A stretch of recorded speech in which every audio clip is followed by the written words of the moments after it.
তারপর ভোরবেলা আমরা সবাই বের হলাম সূর্যোদয় দেখতে। এটা হলো আমাদের হোটেলের সামনের ভিউ। তারপর আমরা একটা ভ্যানে করে রওনা দিলাম।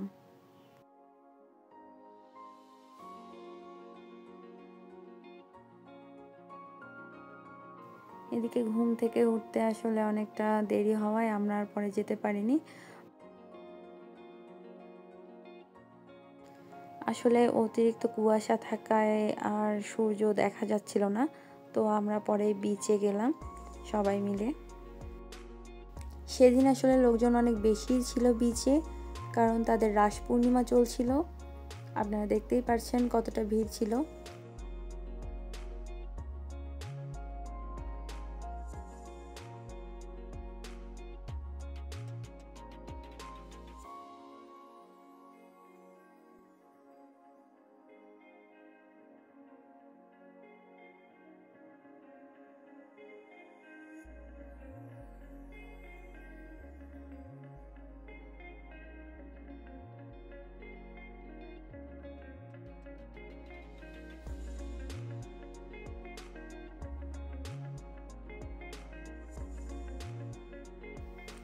তারপর আমরা চলে গেলাম পাশের দোকানগুলোতে। এই দোকানগুলোতে বিভিন্ন ধরনের জিনিসপত্রের পাশাপাশি ঝিনুক, শামুকের তৈরি বিভিন্ন ধরনের রাবার, কাঁকড়া সহ অনেক কিছুই পাওয়া যায়।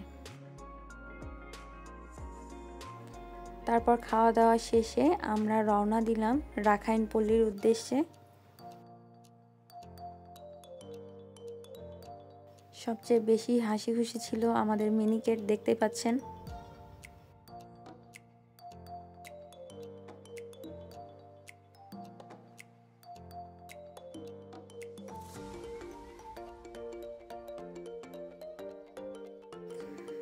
কুয়াকাটার রাখাইনপল্লী একটি মনোমুগ্ধকর জায়গা, যা বাংলাদেশের দক্ষিণাঞ্চলের কুয়াকাটা সৈকতের কাছাকাছি অবস্থিত।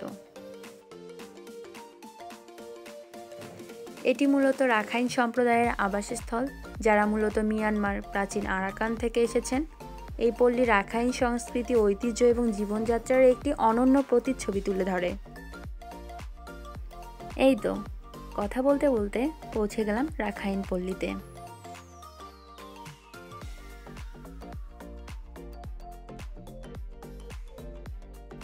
এখানে আসলে দেখা যায় বিভিন্ন ধরনের হস্তশিল্প ও পণ্য, খাদ্য সংস্কৃতি এবং বৌদ্ধ ধর্মীয় কিছু প্রভাব।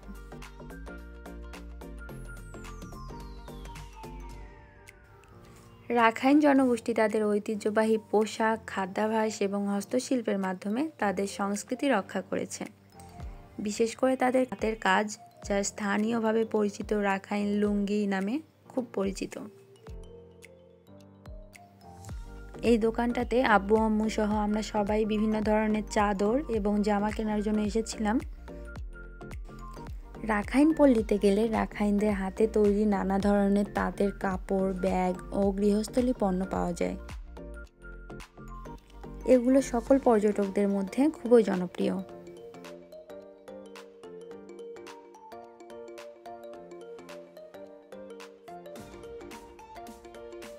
তারপর কেনাকাটা শেষে চলে আসলাম পাশেই থাকা একটি বৌদ্ধ মন্দিরে।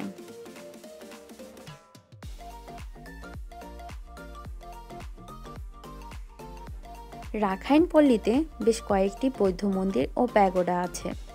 এগুলোতে রাখাইন জনগোষ্ঠীর ধর্মীয় জীবনধারা এবং স্থাপত্যের অনন্যতা দেখা যায়।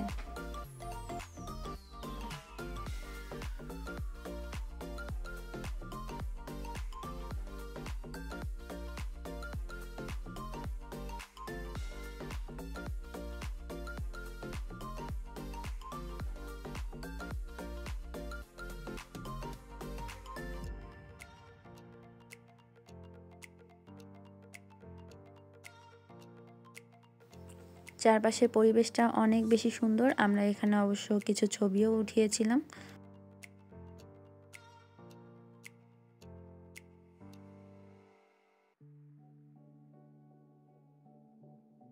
বৌদ্ধ মন্দিরটির ভিতরেই রয়েছে কুয়া।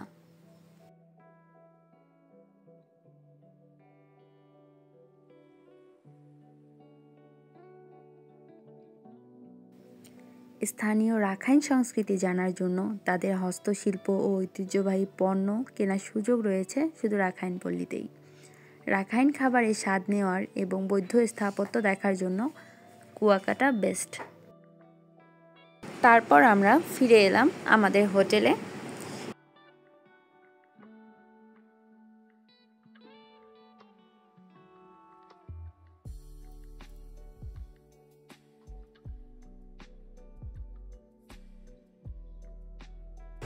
তারপর খাওয়া দাওয়া শেষে আমরা রেডি হচ্ছিলাম ফিরে আসার জন্য।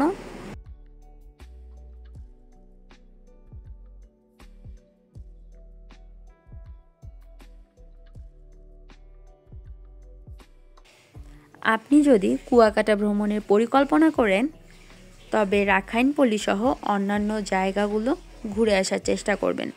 আমাদের সময় স্বল্পতার কারণে অবশ্য আমরা সব জায়গায় যেতে পারিনি, ইনশাল্লাহ নেক্সট টাইম।